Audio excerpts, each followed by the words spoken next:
Okay, would you guys like me to go over injuries for you? Because you probably haven't heard that. And I'll just tell you the guys that were out.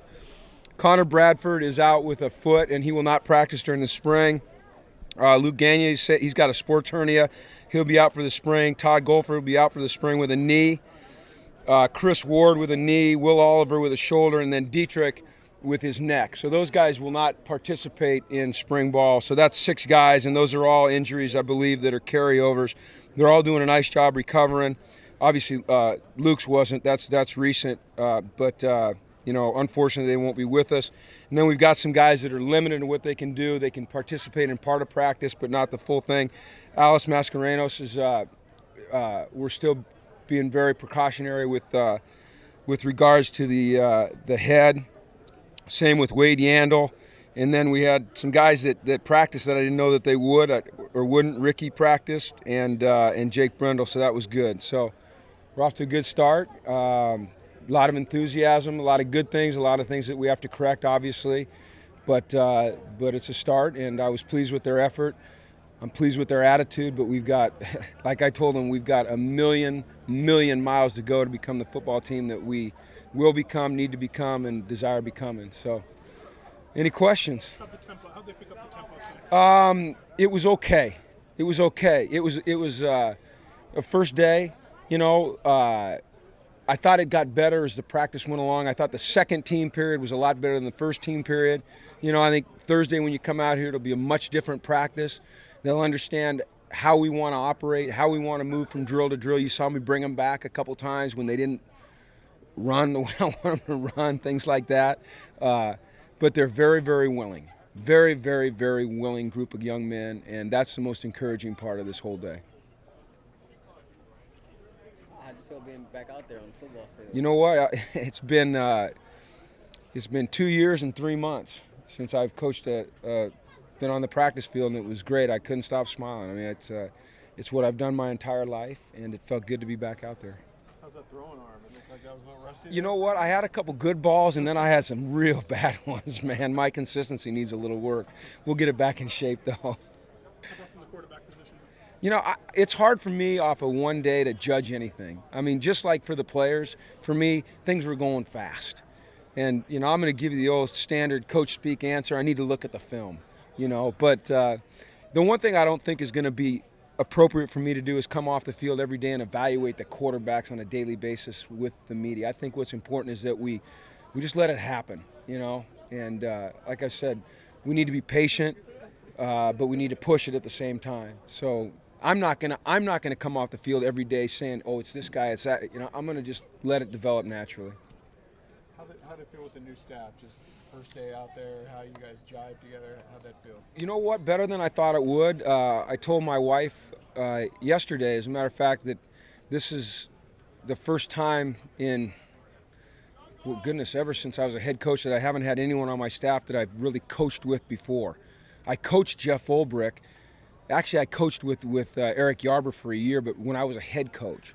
So this was the first time that I had a group of guys that were kind of new together, and it was okay. I mean, we've got work to do. I've got a list of notes for our first staff meeting tomorrow morning, our staff meeting tomorrow morning. But we're going to be all right. Jim, you said you expected a physical spring. That you weren't even at pads. It was pretty physical. Yeah, and we have to be careful. We have to be careful because you have to learn how to practice fast in pads and still stay healthy and stay safe and take care of each other. And we'll do that. I expected the first day, even as much as I stressed, staying up, staying away from the quarterback, keeping your shoulders out of things, letting the runner run. I anticipated, because of the excitement of it being the first day, that it would probably be a little bit more physical than I wanted when we're not in pads. But that's another thing that we'll get corrected, we'll get better at. I mean, the defensive side of me loves it. The head coach part of me gets nervous about it. So. How about the 4 or 5 fights? You like that energy? No, I don't like fights in practice. And you know what? I wouldn't call those fights. Those were little scuffles. They were dust-ups. And we will discourage that. We're going to be out here competing our tails off and going after each other. But, part of being a disciplined football team is being able to pull yourself back, when somebody's getting in your grill. And that's something we have to learn to do better. And it'll be addressed tomorrow. And, I'm sure, over the course of 15 practices, you're hammering on each other, and you don't get to. It's not like you're playing an opponent. It's the same guy day in and day out. There'll probably be some dust-ups, but we'll do the best we can of staying away from fights. It seemed like there was an emphasis on stripping the football. It's all about the ball. It's all about the ball. He who has the ball wins. So defensively, it's about taking it away, and offensively, it's about owning it. So that'll always be an emphasis for us. Dolphins seem pretty natural. Running back, he seemed like he was I would, without looking at the film, he caught my eye a couple times as well. His lateral movement looked good. Did you notice that? There was a run there towards the end when he cut back to the right. But, it all changes when you put the pads on now. You know what I mean? This whole world changes, so we'll see. But it was encouraging. In terms of leadership coaches, is there somebody that you're looking for, someone that you've become familiar with in your short time that you're hoping emerges? Not yet. I think that'll develop over the course of the next 34 days. Those guys will reveal themselves to me, to their teammates. You're looking for natural leaders, guys that their teammates just gravitate towards naturally. You're not looking for guys that are forced leaders. And I think that we'll identify those guys over the next, hopefully, over the next 30 days. Impressions on Jonathan Franklin? Well, I think Jonathan, you're talking about leadership. Jonathan has natural leadership ability because he's such a fine young man. He's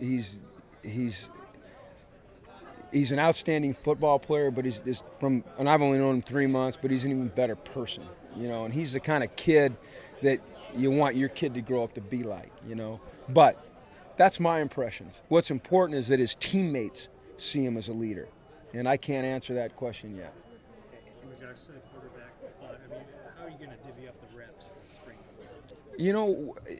Day to day, it'll be something that we talk about coming out before practice. Who we're going to emphasize reps with today.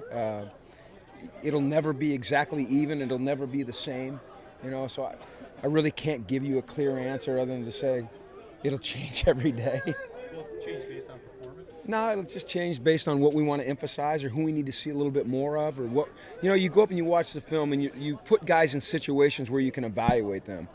And if we get, down the line a couple of days and we haven't seen a player in a certain position where we can make an evaluation, then we have to create that situation for him. So that's what we'll try to do with reps with the quarterback. Does that make sense? I don't know who got hurt yet. I'm sorry. Did he? You tell me. Did he? Okay. Anything else? All right. Hey, thanks. Sorry to make you wait.